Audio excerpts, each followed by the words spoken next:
네팔과 중국 티베트 접경 지역에서 발생한 대홍수로 인명피해가 계속해서 늘고 있습니다.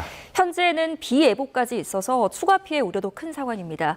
히말라야 산악 가이드 출신이죠. 방송인 건비르 만 슈레스터 씨, 또 김승배 한국자연재난협회 본부장과 함께 자세한 이야기 나눠보겠습니다. 두 분 다 어서 오십시오. 네, 안녕하세요. 자, 일단 건비르 씨 소식 듣고 많이 놀라셨을 텐데 혹시 네. 현장에서 현지 그 소식들을 좀 전해 듣는 게 있으십니까? 네, 지금 이제 현재 보도도 계속 보고 있지만 물론 이제 우리 집은 카트만두 지역이라서 가족들은 이제 무사히 잘 계시고 있는데, 근데 저는 이제 산악 가이드도 했고 1년에 몇 번씩 가기 때문에 저기 있는 그 호텔을 운영하고 있는 친구들이 많거든요. 근데 그 친구들이 다 지금 실종 상태입니다. 이제 산악 가이드셨고 또 해당 그 수아르 지역에도 몇 번, 1년에 한 번씩 정도는 가셨었다고요. 제가 이제 산악 가이드만 아니고 네팔에서 제가 91년도부터 한국 음식점하고 한국인 숙소로 하고 있기 때문에 네. 그 제가 이제 한국으로 오기 전에부터 저기 왔다 갔다 한 쪽이 수백 번 수준으로 가보기 때문에 그 지역 지금 마을이 전체 다 이제 사라지는 상태라서 좀 마음이 무겁습니다. 네, 자세한 현장 상황 이제 차차 하나씩 좀 짚어보도록 하고요. 일단 지금까지 실종자가 이미 그 사망자 실종자 포함해서 1,800여 명이 됐고 최대 10,000여 명까지 늘 수도 있다 이런 전망까지 나오고 있거든요. 어떻게 좀 전망하십니까? 그렇습니다. 현지 다리와 교통이 끊겼기 때문에 수색 자체가 불가능한 상황이라서 지금 어떤 추정된 숫자는 아마 다 허수라고 생각을 합니다. 그 통신 자체가 지금 잡히지 않고 있기 때문에 하여간 굉장한 그 인명 피해가 안타깝습니다. 네. 예. 그러니까 실제로 지금 지인, 가족, 친구들 중에서도 연락이 안 되는 분들이 계신다고요? 예, 지금 물론 이 한국에서 저랑 한 7년 동안 있다가 가는 친구가 저기서 호텔로 운영하고 있는데 네. 그 친구를 제가 26일 그 9시부터 계속 전화하고 있는데 연락이 안 돼가지고 되게 이 카트만두에 있는 친구들 또는 친척들한테도 다 연락해봤거든. 자기들도 아직까지 연락이 안 되고 있는 상태입니다. 그 연락이 안 된다고 하는 게 뭐 휴대폰을 안 들고 있을 수도 있고 아니면은 지금 거동이 어려울 수도 있겠지만 지금 당장 현장에서는 통신이 안 되는 상황들도 있지 않겠습니까? 배터리가 네, 없을 수도 맞습니다. 있고요. 지금은 이제 지금 3일 차니까 배터리만 아니고 전기 자체가 없기 때문에 이제는 그 배터리는 얘기도 할 수 없는 거고, 지금 네팔 정부에서 벌써 이제 헬기 통해서 뭐 발전소 이런 거를 가져가면서 준전하면서 이 구조하는 수색 찾은 분들만 이 얘기를 할 수 있는 거고, 지금 이제 배터리 좀 남아 있는 친구들이랑 얘기할 때 전화 좀 하지 말라고. 지금 이 남는 거로 나 좀 소식 누구한테 줘야 되니까 예. 전화 좀 그만하지 말고 이런 식으로 얘기하는 친구들한테 얘기만 들으면 막 울먹거려요. 예. 저 라수아 지역에 이제 자주 가보셨다고 하셨잖아요. 네. 저 지역이 어떤 지형적인 특징을 가지고 있길래 이렇게 피해가 컸던 건가요? 물론 이제 러시아 지역은 진짜 이제 8,000m 랑단루리라는 산 밑에 있는 지역이고, 그리고 그 지역에 있는 지금 띠물하고 그 샤프로베시라는 그 마을 자체가 산이 이렇게 네 군데에서 이렇게 있고, 네. 그 안에 산 이 강 앞에서 사람들이 마을이거든요. 예. 그러니까 순식간에 이게 물이 마을이 들어서네. 사라지는 거죠, 지금은. 그런 상태에서 저기서 이제 이 산 쪽으로 넘어서 갈 수 있는 사람이 몇 명이 있을까 말까라고 생각합니다. 그 V자 협곡이기 때문에 협곡을 오를 수 있는 상황들도 좀 쉽지는 않다. 네, 맞습니다. 특히나 피해를 키운 게 이게 지금 산악지대였고 V자 협곡이었거든요. 이런 지형에서는 더욱더 대피가 어려운가 봐요. 그렇습니다. 우리가 이제 이 정도의 규모의 산을 우리 한국에는 없기 때문에 예. 가늠해 볼 수 없는데 1998년 지리산에 폭우가 내립니다. 여기는 폭우는 아니거든요. 그때 지리산 상류에서 내려온 그런 물이 수위가 갑자기 늘어나면서 한 90여 명의 사망자, 야영하던 분들의 피해가 발생을 한 사고가 있었거든요. 자, 이 정도 규모, 지금 네팔의 규모는 그거와 비교가 안 되지만 어마어마한 양의 그 홍수이면 틀림없는데, 지금 히말라야에는 8,000m급 넘는 산이 주봉이 14개가 있고 위성봉이 2개가 있어서 16개가 있습니다. 그 16개를 세계 최초로 등정에 성공한 분이 한국의 엄원길 산악인입니다. 이분이 2007년에 마지막 봉우리 로치에샤르를 등정하고 그때 우리 기상청이 일기예보를 지원했거든요. 예. 그 인연으로 이제 우리 기상청에서 특강을 했는데 그때 이분이 한 말씀이 저는 뇌리에 아주 생생한데 한라산에 만년설이 녹고 있습니다. 이거 큰일 났습니다. 이런 얘기를 했거든요. 예. 그게 이제 2007년이니까 19년 전 그 걱정이 이번에 이런 사건 현실로 나타난 거라고 저는 생각을 합니다. 예. 저 라수아 지역이 원래도 저런 피해가, 저런 재난들이 자주 발생하는 곳인가요? 지난 13개월 전에도 저기서 한 18명 정도 실종됐고 또는 몇 명이 이제 사망도 됐는데 그때는 밤에 자고 있을 때 예. 이런 일이 일어났는데 그 일어나고 나서 네팔 정부에서 자꾸 이제 이런 일들이 일어나기 때문에 이거를 피해하는 방법을 빨리 만들어자라고 하면서 네팔의 지금 정부 자체가 확 바뀌는 상태이고 지금 젊은 정부가 들어와 가지고 젊은 분들이 지금 정치를 하고 있는데 벌써 중국이랑 협력으로 하고 있는 상태예요 지금. 중국과 협력을 하고 있다. 이게 저희한테 중국 쪽에서도 왜냐하면 산들이 저기서 빙하물 녹아가지고 그런 사태가 너무 많기 때문에 이거를 미리 알림할 수 있는 거 방법이 과학적으로 뭐가 있을까? 이게 지금 얘기하고 있는 중에 일어나는 일입니다. 논의가 되던 중에 이런 되던 중에, 사고가 터졌군요. 근데 지금 더욱더 인명 피해를 키운 게 지금 이쪽 지역에 순례길에 나선 분들이 많다는 거 아닙니까? 지금 이 시기에 원래 이렇게 다니는 분들이 원래 많습니까? 지금 오늘요, 28일죠. 오늘이 푸른 날이고 네팔에 오늘이 저 4천 해발 위에 하늘 호수가 있어요. 그 호수에 시바신이라고 힌두교의 순례자들이 많이 가는 지역이고 오늘 축제 날이에요. 그 축제 때문에 네팔에는 원국민들과 또는 인도에서도 힌두교를 믿는 순례자들이 모아서 가는 이 시즌이에요, 지금은. 그렇기 때문에 지금 많은 네팔 분들은 한 4일, 5일 전에 갔다가 밑에서 축제를 한다 하면 인도족 사람들은 그날이 저기서 도착하고 저기서 머물고 축제를 즐기는 시간 때문에 인도 분들이 많이 가 있다고 보도로 나와 있습니다. 네, 그래서 지금 실종자 10명 중에 뭐 8명 정도가 외국인 관광객이다 이런 보도들이 나오고 있는데요.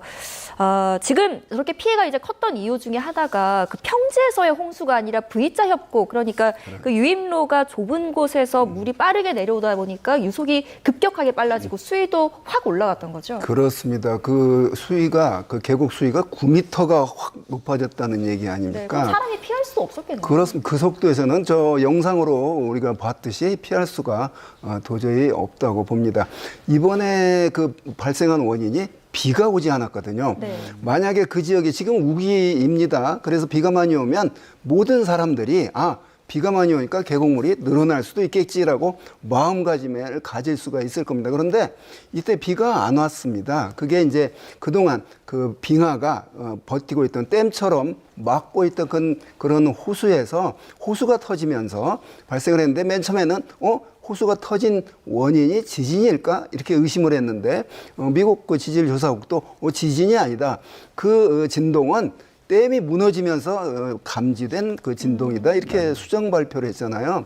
그렇기 때문에 결국은 그 빙하가 암벽과 암벽 사이에 얼어붙었던 그런 빙하가 지구온난화도 녹았던 게 이번 사고의 근본적인 원인이라고 생각을 합니다. 그런데 그런 형태의 호수가 지금 또 여러 개 있다는 의미이기 때문에 지구온난화는 금방 멈춰지지 않을 것이기 때문에 이런 규모의 또 다른 또 올해가 아니래도 또 2차 그 홍수 피해도 지금 예고가 돼 있는데 우려하고 있는데 뭐 내년 또 내후년 언제든지 발생을 할 수 있다고 봅니다.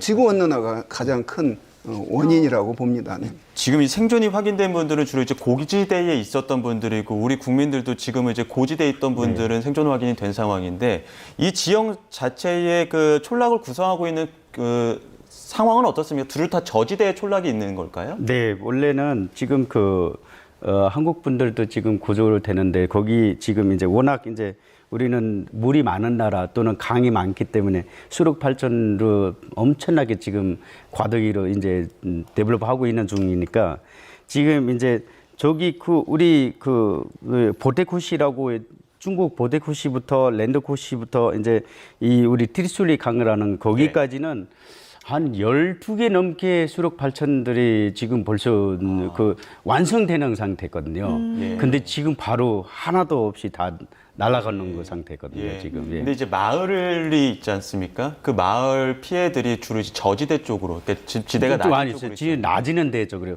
위에 있는 사람들은 괜찮아요. 근데 이제 그게 의외로. 마을이 고지대에도 있고 높은 곳에도 있고 낮은 곳에도 낮은 있고. 곳에도 있는데 대부분이 낮은 곳에는 관광객들이 위에서 호텔 운행하고 러지 운행하고 예. 음식점 하고 있는 그런 시장들이 없어지는 거. 근데 고산지대 조금 이렇게 올라가면 마을들은 그대로 있고 거기도 지금 위험합니다. 예. 왜냐하면 산살 때문에. 예. 앞서서 본부장님께서 이제 이건 지구 온난화의 영향이 크다 이렇게 짚어주셨는데 그러면 이게 기상청에서 정말 마른 하늘에 날벼락같이 생긴 재난이기 때문에 기상청에서 미리 예보할 수도 없었던 거네요? 그렇습니다. 아까 감비르 씨께서 씨. 얘기했듯이 중국과 그런 예보에 대해서 네팔 정부가 논의를 하고 있는 와중에 발생했다고 그랬는데 예외상 그러니까 예보는 할 수 있을 거라고 봅니다. 뭐냐면 이제 그런 어떤 기온 변화, 그다음에 물을 가두고 있는 빙벽의 어떤 흔들림 이런 거를 센서로 감지할 수 있거든요. 네. 그러면 이게 지금 흔들림이 감지가 되면 무너질 조짐이 보인다 이런 예측이 가능하거든요. 우리나라 산사태 지역도 그 산 벽에다가 바위에다가 이제 센서를 달아놔서 이게 흔들림이 커지면 산사태 위험성이 있다 이런 예측이 가능하거든요. 자, 그런데 전혀 아직 그런 상태가 안 돼 있고 또 비도 오지 않고 이러기 때문에 저런 큰 참변이 났다고 봅니다. 지구온난화 문제입니다. 그래서 지구온난화로 이런 히말라야뿐만 아니라 알프 산맥 또는 안데 산맥 같이 만년설이 있는 지역들은 네. 그럴 위험성이 같이 있는 거죠.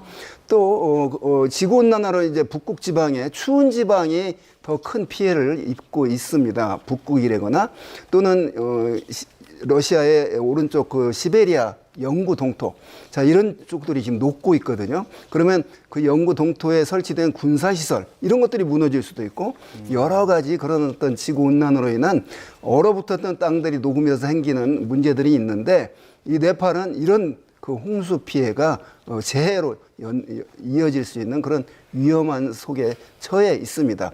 네팔은 전 세계가 나서서 대비를 해야 됩니다. 왜냐하면 지구온난화를 멈출 수는 없거든요. 지금. 그렇죠. 예. 그렇기 때문에 지금 있는 그런 호수들, 빙하 호수들을 어떻게 감지를 해서 예측하나 이제 이런 때 신경을 써야 된다고 봅니다. 이번에는 정말 예측할 수 없는 그런 대형 홍수였었는데 이전에도 그래도 작은 규모의 홍수는 좀 있는 지역이었던 거죠? 예, 맞습니다. 저희는 이제 아까 선생님이 말씀드린 대로 워낙 만년살이 많기 때문에 그 빙하물 노감에서 산살태 나면 움직임으로 터져가지고 이런 일들이 많은데 근데 이번에는 제일 큰 우리나라의 지난 15년도에 지진 나가지고 대지진 나서 네. 인명피해가 많이 났더니 그거보다 더 큰 피해가 받는 것 같아요, 이번에는. 예.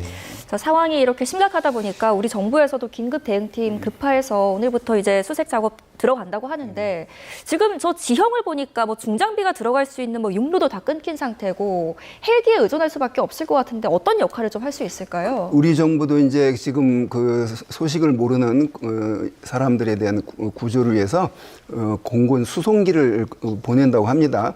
그 수송기가 저 지역을 순회하면서 수색을 하겠다는 의미가 아니고요. 지금 많은 장비가 필요하거든요. 발전기, 통신 장비, 의료 장비, 또 구조대를 보내야 될 거라고 봅니다. 2023년 투르키예 지진 때 이 수송기가 한 120명의 구조대, 또 구호 물품, 장비, 물, 식량 다 수송을 했거든요. 네. 그래서 민간 항공기로 간다는 게 아니고 우리 정부가 군 수송기를 이용해서 카트만두 공항까지 가서 그런 것들을 보내겠다. 이 수송기는 최대 한 300명까지 탈 수가 있거든요. 자, 이런 수송기를 이용하겠다는 계획이 지금 발표가 됐고요. 그 지역을 이제 순회하는 건 여기 우리나라에서 그 수송기에다가 헬리콥터를 가지고 갈 수도 있다고 저는 봅니다. 그런 어떤 수색이 필요하고 드론 장비를 또 이용할 거고 이런 수색이 이어질 거라고 봅니다. 예, 권비르 씨 보시기에는 지금 네팔 현장의 당국 보도 내용들은 좀 어떻습니까? 지금 보도 내용 중에서는 지금 지난 26일 일어나고 나서 네팔 정부에서는 네팔에 있는 개인하고 전부 헬기 다 투입하면서 구조 예. 수색 작업으로 하고 있는 상태고요.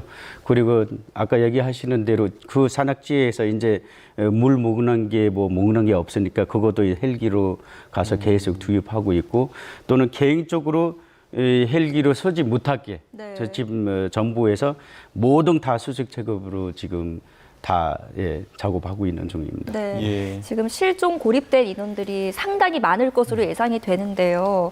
골든타임은 어떻게 예상하세요? 그러니까 이번 사건 이후 아까 토사가 실려 나오는 영상을 봤지 않습니까? 예. 자, 그거에 대한 골든타임은 이미 벌써 지났죠. 한 3일이 지났기 때문에 앞으로 우려되는 거는 이제 2차 홍수. 지금 이번 홍수로 내려오다가 어딘가 또 막혀 있을 거거든요. 자, 그 부분이 또 터지면 또 다른 또 2차 홍수가 예상이 되기 때문에 그 2차 홍수에 대한 가능성을 중국 측에서 밝힌 것으로 전해지는데. 그렇습니다. 예. 뭐 중국이 아니래도 우리 그 위성 영상을 보면 네. 그 빙하가 막고 있는 호수들이 보이거든요. 자, 그 영상들, 이제 그런 그 호수들이 많기 때문에 언제 또 터질지 모르는 그런 위험성이 있는 거죠. 이게 지진으로 흔들린 게 아니고 따뜻해져서 얼음이 녹아서 암벽과 암벽 사이에 있던 굳건한 그 암벽을 잡아주던 얼음이 녹아서 그게 이제 무너졌거든요. 그렇기 때문에 뭐 녹는 데는 건 시간이 갈수록 더 많이 녹을 수가 있는 거잖아요. 네. 그렇기 때문에 굉장히 우려가 되는 상황입니다. 접착제 역할을 하고 있던 그 빙하가 얼음이 녹으면서 이제 앞서 김승배 위원장도 말씀하셨지만 어몽길 대장이 매년 가면서 그 빙하가 녹고 있는 것을 실감을 했다고 하거든요. 건비르 씨 보시기에도 매년 가면서 느끼셨습니까? 저희는 매년 저기 이제 글래시어라고 불렀거든요. 저희가 저를 보면 거기서 매년 그 산살태가 나요. 예. 그 산살태라는 자체가 그냥 그 얼음 조각이 아니라 워낙 커다란 산막홍 이렇게 글래시어들이 있거든요. 그거를 이게 돌려가지고 떨어주면 이 호수 같은 경우는 한꺼번에 폭발하는 거거든요. 그런 일들이 되게 많고 이거에 대한 네팔 정부에서 국제환경부에 엄청나게 목소리를 치고 있어요. 왜냐하면 주변 국가의 탄소 배출 때문에 이 환경 문제가 어마어마하게 많거든요. 그의 피해가 네팔 사람들이 많이 받고 있기 때문에 네팔은 저수도 국가이기 때문에인지 얼마든지 정부에서 얘기해도 잘 들어주지 않은 상태라고 보고 있습니다. 이번의 계획으로 이 일 때문에 조금 더 가까이 받아가지고 좀 신경 써지지 않을까 싶습니다. 네.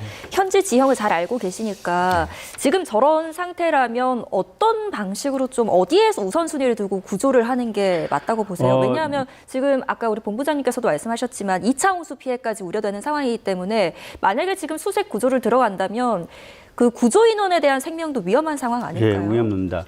그래서 제가 아까 선생님이 얘기하셨다시피 우리나라는 아직까지 이제 저수도 고각기 때문에 헬기도 많이 갖고 있지 않고 또 드론 이런 것도 갖고 있는데 일단 네팔 국방부에서 군인들이 하고 캔찰들을 투입하면서 걸어가면서 하고 있는 상태예요. 그 현장에 그 강에 들어가면서 이렇게 그 수입하고 있는데 헬기는 그렇게 많지 않기 때문에 헬기로 이렇게 하는 상태는 안 되어 있기 때문에 최대한 양국 국가 옆에 있는 국가들이 빨리 가서 헬기 또 투입 좀 시켜주고 뭐 할 수 있는 거 이 드론이나 이런 거를 지금 이제 기술이 좋아지고 있으니까 이런 물품들이 이런 기계들이 있는 나라에서 좀 투입하면서 하는 게 어떨까 싶습니다. 왜냐하면 2차 피해가 또 있는데 그 지역에 앉아 있으면서 구조를 한다?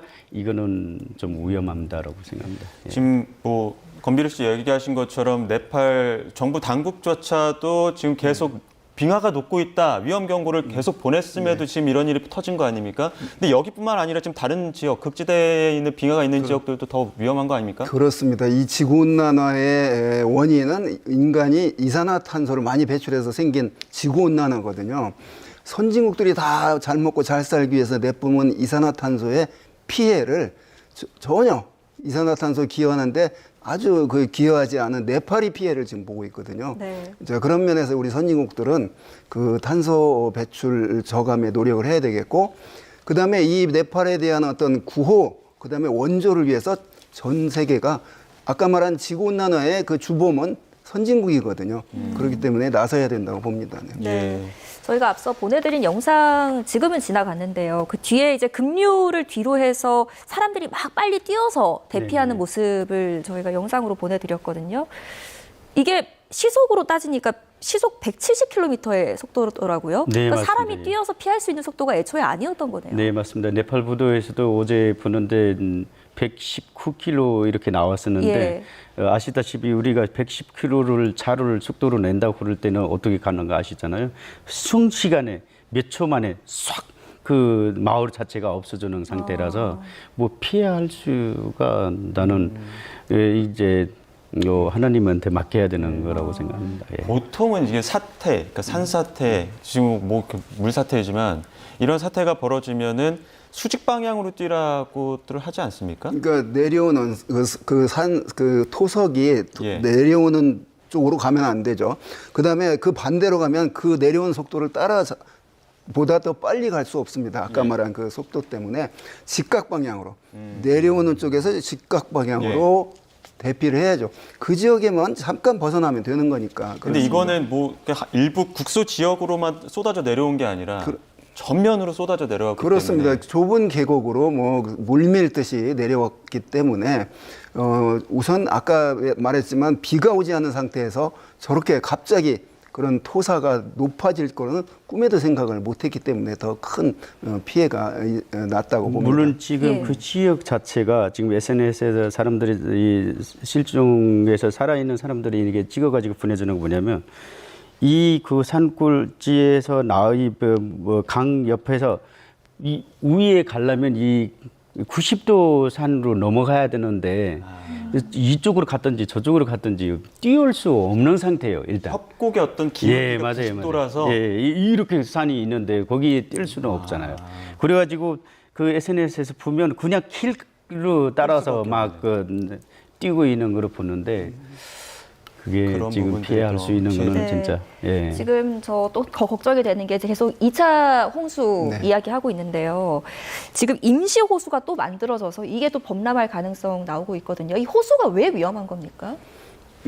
그렇습니다. 그러니까 물이 흐르면 네. 뭐 계곡이 물이 깊이가 깊더라도 흘러내리면 괜찮은데 이게 아까 말한 그 빙하 때문에 암벽과 얼음으로 덮인 그런 빙하로 막혀버린 그런 호수들이 많거든요. 네. 원색호 그러던데 막힐원, 막힐색 네. 호수인데 그런 막혀서 생긴 호수가 많다는 거죠. 그런데 그걸 막고 있는 그런 빙하가 이제 더 녹을 수가 있기 때문에 언제 어디서 또 터질지가 모르는 그런 상황입니다. 예. 그래서 이제 결국은 할 수 있는 게 이거 피해 복구도 중요하지만 또 다리 발생할 수 있는 그런 아까 그 흔들림 그런 예측 시스템을 빨리 갖춰야 된다고 봅니다. 예. 막힌 곳이 녹아서 쏟아져 내릴 가능성도 있지만 막힌 곳에 비가 내려서 또 쏟아져 내릴 가능성도 있을 것 같은데 그렇죠. 지금 8월에 또 비 소식이 또 있다는 거 아닙니까? 네, 오면 맞습니다. 굉장히 많이 오는 지역입니까? 우리는 매년 이제 홍수가 일어난 자체가 비가 올 때, 비가 많이 오면 사람들이 미리 대비를 했어요 옛날에는. 예. 그래가지고 인명피해가 많지는 않았어요. 왜냐하면 비가 많이 오면 이 빙하물 쪽에 있는 이 호수들이 있잖아요. 호수도 넘쳐가지고 이렇게 나오지는 않고 엄청나게 호수가 되는 거는 많았어요 옛날에는. 예. 근데 이번 같은 경우는 피도 안 왔어요. 아까 선생님이 얘기하는 것처럼 피 안 오니까 사람들은 되게 안전하게 이번 연도는 그냥 넘어가는구나라고 되게 기쁘고 있는 상태입니다. 그런데 이렇게 되는 거는 몰랐죠. 네. 앞서서 그 지구 온난화 이야기 짚어주셨지만 지금 빙하가 녹는 속도가 굉장히 빨라졌다 이런 보도들이 나오고 있거든요. 그럼 기존의 그 예측 모델들이 조금씩 변화하고 있다는 건데 앞으로 지금 2차, 3차 이렇게 기습적으로 대홍수가 터질 가능성을 우리가 항상 이제 염두에 두고 살아야 되는 겁니까? 그렇습니다. 네팔 경우는 지금 그렇습니다. 네. 이 지역이 이런 지역이 한 군데만 있는 게 아니기 때문에 더 그렇습니다. 이제 이번 사건을 겪으면서 우리나라가 좀 시사하는 바는 우리나라는 물론 빙하로 산이 막혀서 호수가 형성된 그런 건 없습니다. 예. 그런데 우리나라도 산사태가 발생을 하지 않습니까? 네. 그래서 비가 오지 않더라도 비가 그친 뒤에도 산사태가 날 수 있구나, 지리적으로. 이제 이런 면에서 뭐 설악산, 지리산 같은 저 정도는 급경사는 아니지만 우리나라도 급경사 지역이 상당히 많은 대한민국이 70%가 산악 지역으로 되어 있거든요.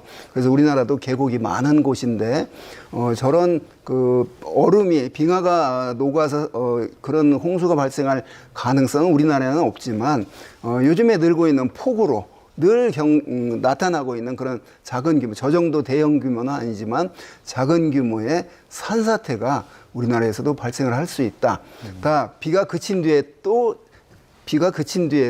비가 안 오는데도 산사태가 발생할 수 있다. 이런 아주 극적인 사례를 봤다고 생각합니다. 예, 앞서 본부장님 언세코라는 이야기를 해주셨는데 좀 용어는 어렵습니다. 그러니까 암석이나 얼음들이 물길을 막아서 자연스럽게 호수를 만들고 이게 이제 자연댐 정도라고 이야기하는데 건비르 씨 보시기에도 그런 자연적으로 그 암석이나 뭐 빙하들이 막은 호수들을 많이 보셨습니까? 예, 많이 있어요. 아까 얘기하시는 오늘 축제 날이잖아요. 예. 그 지역에 109개의 호수가 있어요. 그러니까 그런 호수들은 물론 이제 그 빙하물이 녹아가지고 저기 터질 수도 있다 하면 지진나 이렇게 나면 큰일이 나요. 그래가지고 그런 거를 대비할 수 있는 게 지금 네팔의 말렌드라사라는 정보가 지금 젊은 친구가 지금 정치하면서 이쪽에 또 전문가거든요. 이 친구가 배운 거. 예. 그래서 그런 지역에서 집 만들고 이 호텔 운영하고 있는 거 벌써 그 친구는 여기에서는 벗어나가야 하면 된다. 안 된다. 이런 얘기하고 있는 중에 이런 일이 일어난 거거든요. 지금. 네. 예. 그럼 앞으로 이제 네팔이 저런 위험에 계속 노출되어 있다 보면 네. 네팔은 이제 히말라야 산맥을 통해서 뭐 트레킹 산업 그리고 네. 관광 산업이 굉장히 또 발달해 있는 곳이잖아요. 그렇죠. 이런 부분에도 영향을 받을 수밖에 영향 없겠네요. 많죠. 저희는 실제로 이제 우리는 자원이 어마어마하게 많지만 예. 그 자원으로 건들지 못하고 또는 이제 공장 이런 거 없기 때문에 예.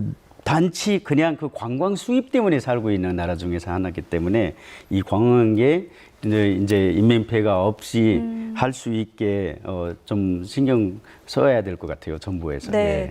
아까 우리 본부장님께서 앞서서 계속 강조하고 계십니다. 그 지구 온난화, 빙하 녹는 속도가 굉장히 빠르다 보니까 이 히말라야 산맥에 있는 그 빙하들의 붕괴가 단순히 이제 네팔만의 문제는 또 아니지 않습니까? 그 아시아 주요 강을 공유하고 있는 나라 전체에 영향을 줄 수 있다는 말씀이신 거죠? 그렇습니다.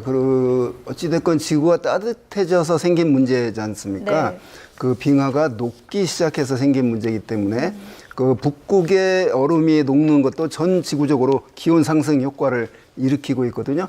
얼음이 덮여 있으면 태양에서 오는 에너지를 반사시키기 때문에 그 에너지를 많이 받지 않는데 네. 북극의 얼음이 녹는다. 그러면 그 반사하는 양이 적어지니까 기온이 올라갈 테고 지금 히말라야 같은 경우는 그 어몽길 산악인이 예고했듯이 만년설이 녹고 있다. 그러면 이 히말라야 주변에 사는 분들의 식수원은 뭐냐면 만년설입니다.